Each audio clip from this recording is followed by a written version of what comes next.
옷을 위한 서시 보겠습니다.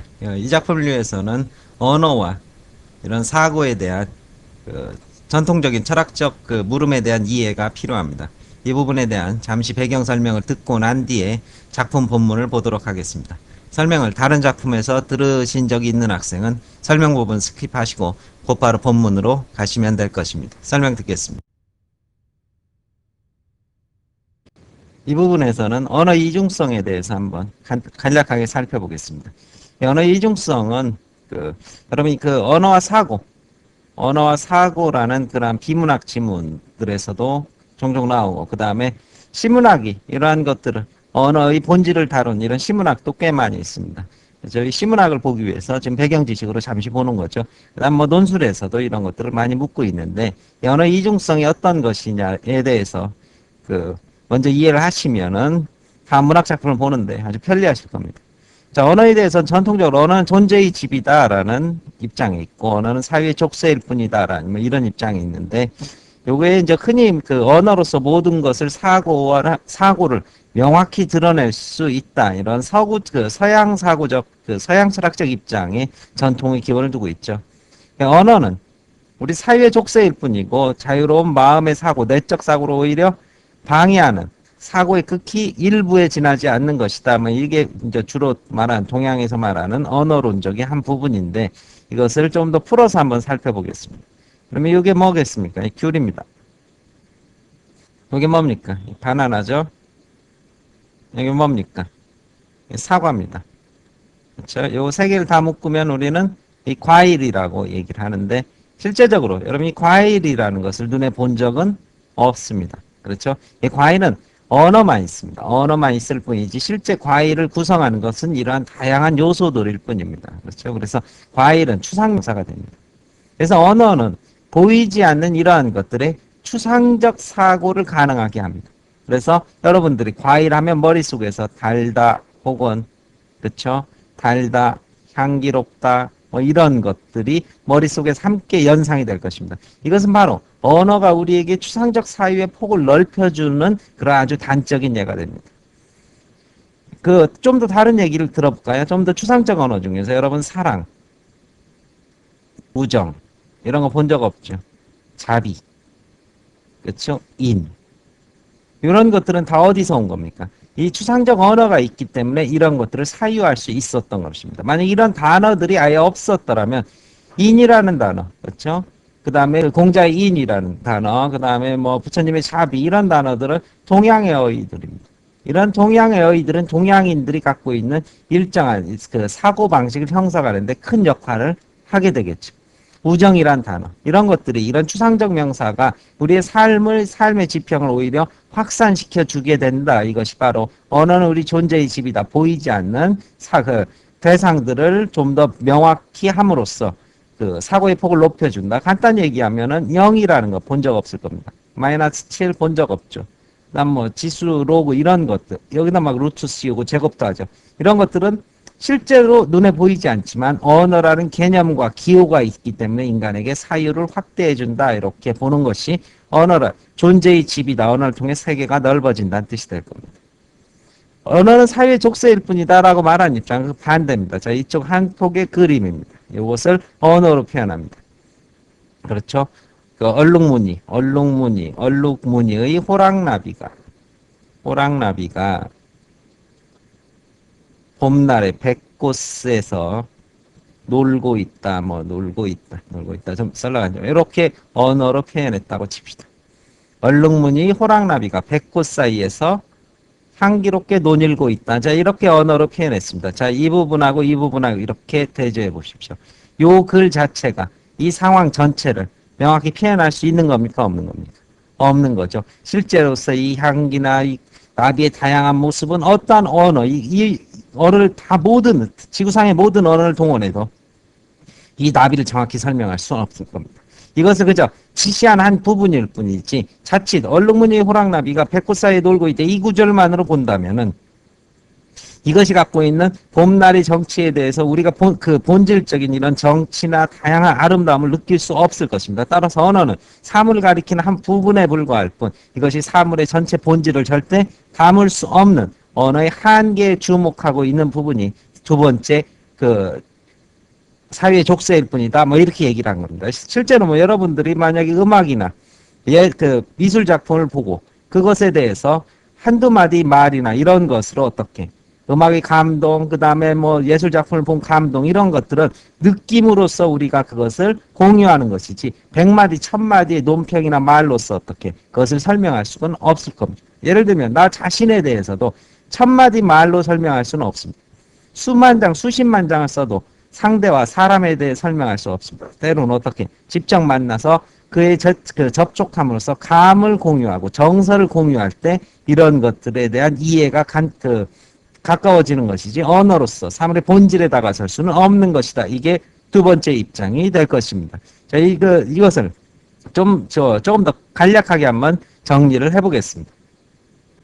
말이 없으면 이성도 없고 세계도 존재하지 않는다. 언어의 중요성입니다. 언어가 사유를 확대시킨다는 뜻이죠. 그래서 언어가 많아지면 많아질수록 그 사람의 생각도 깊어집니다. 그래서 어린아이들은 루트, 뭐 로그 이런 개념을 모르기 때문에 이런 세계를 사고할 수 없게 됩니다. 언어의 다름이란 소리나 기호의 다름이 아니라 세계관 자체의 다름이다. 따라서 언어가 많을수록 뭐가 높아진다? 세계관이 확산된다. 이렇게 볼 것입니다. 언어가 곧 많아질수록 세계관. 그래서 더 많은 어휘를 쓸수록 더 넓은 세계관을 가지고 있게 될 것입니다. 훌륭한 음악과 미술을 보고 느끼는 감동의 전율. 이것은 언어가 아닌 사고의 본질적 사고의 중요성을 얘기하는 거가 되겠죠. 그렇죠? 이런 것들은 한두 마디 언어로 섣불리 말할 수 있는 것이 아니다. 사고의 다양성의 폭이고 그 중에 언어는 사고의 아주 극히 일부에 지나지 않는다. 이쪽 1, 2번에서는 언어가 사고를 결정하고 지배하는 힘이 된다. 이렇게 될 겁니다. 인간의 사고는 언어에서 언어로서 언어를 통해 형성되는 것이다. 당연히 언어의 중요성을 말하게 될 것입니다. 울던 아이가 우유를 주면 울음을 그친다. 언어입니까? 사고입니까? 사고일 겁니다. 왜? 그 아이는 그 우유라는 뭐를 몰라도 언어를 몰라도 충분히 사고할 수 있다. 언어는 여러 가지 사고의 한 부분일 뿐이다. 그다음 전통적인 동양사상입니다. 도라 말하면 도가 아니다. 그렇죠? 언어로서 사물의 현상을 말하게 되는 순간 그 사물의 본질을 담을 수 없다. 이런 사물을 한두 마디 말로 표현하는 순간 이미 우리는 활자 조각만 가질 뿐이지 활자 조각으로 이것을 바꿀 뿐이지 실제의 아름다움을 담아내기는 어렵다는 뜻입니다. 그래서 언어보다는 마음과 내면의 소통을 중시하는 동양적 세계관 이심전심이죠. 마음으로 주고받는다. 그 다음에 염화미소입니다. 염화미소. 그렇죠? 누구와 누구 얘기죠? 바로 부처와 가섭의 얘기입니다. 부처와 가섭의 얘기죠. 그래서 부처님이 하루는 설법 대신 설법하는 그 강연장에서 도량에서 연꽃을 하나 딱 들고 들어오셨습니다. 이때 가섭이란 제자만 그 뜻을 알고 빙그레 미소를 지어서 염화미소라는 말이 태어났는데 이때 그 미소를 왜 지었느냐? 부처님이 이 말하고 싶었을 겁니다. 연꽃은 어디에서? 흙탕물 속에서 아주 더러운 흙탕물에서 살지만은 아름다운 향기와 꽃을 피워낸다. 너희들도 더러운 속세에 살지만 그렇게 연꽃처럼 살아라. 이 뜻을 누구만 알아들은 겁니까? 가섭만 알아들은 겁니다. 이미 마음으로 통한 것이 그건 천마디 말보다 소중하다는 뜻입니다. 불임문자입니다. 문자 이전에 소통하는 것 불임문자가 되겠죠. 그 다음에 심신상인입니다. 상인. 서로 마음속으로 주고받는 소통이라는 뜻입니다. 교회별전이죠. 교회별전. 무슨 뜻입니까?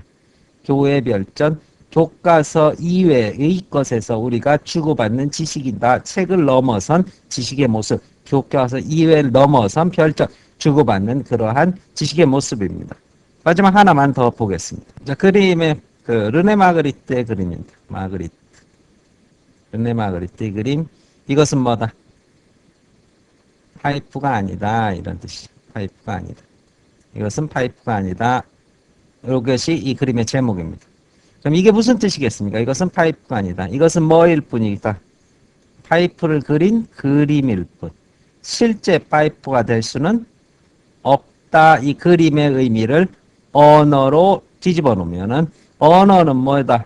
사물을 가리키는 기호에 불과할 뿐 실제의 사물은 될 수 없다. 그렇죠? 이것은 그걸 그려놓은 것일 뿐 실제 파이프 향이 갖고 있는 촉감과 질감 여러 가지 담배 냄새 이런 것들을 모두 다 담아내지 못하다 언어는 기호에 불과할 뿐이다라는 이러한 그림의 주제가 될 것이고 이 르네 마그리트는 바로 그 서구에서 말하는 언어를 통해서 모든 것을 확실히 인식할 수 있다는 이러한 조금 더 넓히면 그런 근대적 과학적 그 세계관에 대한 반기의 한 부분으로서 그것에 대한 그 반발의 움직임으로써 담아낸 그림이고 이것은 오히려 전통적인 동양의 사고방식 바로 뭐다 언어의 한계를 자각한 동양의 사고방식이 오히려 이 그림의 작품 속에 담겨 있다고 볼 것입니다. 마칩니다. 이제 이 작품이 언어와 사고에서 바로 언어의 한계를 지적한 작품이 된다는 것 아마 대략적인 감을 잡으셨을 겁니다. 반대로 김춘수님의 다른 시 꽃은 언어가 있어 비로소 존재의 의미를 확인할 수 있다는 이 반대 입장에 서 있었습니다. 따라서 언어에 대한 이 두 가지 입장을 시로 형상화한 것이 꽃을 위한 서시와 꽃이라는 작품이다. 이렇게 알고 계시면 될 것입니다. 이제 씹어보겠습니다. 나는 위험한 짐승이다. 인간은 불완전하다는 뜻입니다. 그렇죠? 인간은 불완전하고 그렇기 때문에 쉽사리 언어로 상대를 규정하려고 하는 그러한 위험한 짐승이다. 불완전한 언어로 상대를 규정하려는 한계를 지닌 존재이다. 이런 뜻이 될 것입니다. 나의 손이 닿으면 손이 바로 언어입니다. 우리가 인간의 언어로 닿으면 어떻게 사물입니다. 대상과 존재에 대해서 우리가 바로 언어로 설명하는 그 순간 미지의 까마득한 어둠이 된다. 그 존재의 뭐를 밝혀낼 수 없다. 절대 본질은 담아내지 못한 채 존재의 현상, 껍데기만을 담아낼 뿐이다. 이런 주제의식을 담은 시들이 역시 새, 오렌지 이런 작품들이 이런 주제의식을 동일한 주제의식을 담고 있을 것입니다.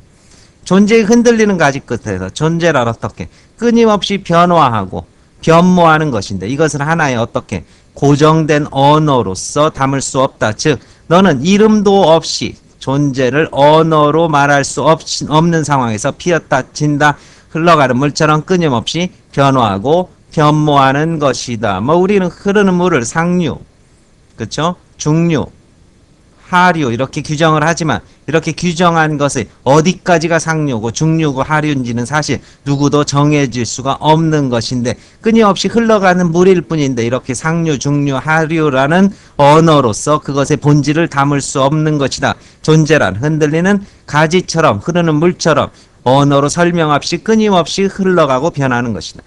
눈시울에 젖어드는 이 무명의 어둠, 무명 이름을 지울 수 없다. 즉 우리의 언어나 즉 개념으로서 그 대상을 파악할 수 없는 그러한 한계 속에서 우리는 언어로 대상을 이해해보려지만 이러한 언어로서 이름을 갖지 않는 가질 수 없는 그러한 세계 속에서 추억의 한 접시 불입니다. 온갖 불을 밝히고 지식을 모두 동원해본다. 그럼에도 불구하고 개념적인 지식 책 속의 활자들을 모두 동원해보지만 마침내 우리는 도달하지 못하고 운다. 한계를 갖는다. 사물의 본질에 다가서지 못하는 한계를 지니게 된다. 다시 이연 보면 이 무명의 어둠 속에 존재의 본질을 밝힐 수 없는 한계 속에서 온갖 지식을 동원해 보지만은 결국 도달하지 못한다. 이런 뜻이 될 것입니다.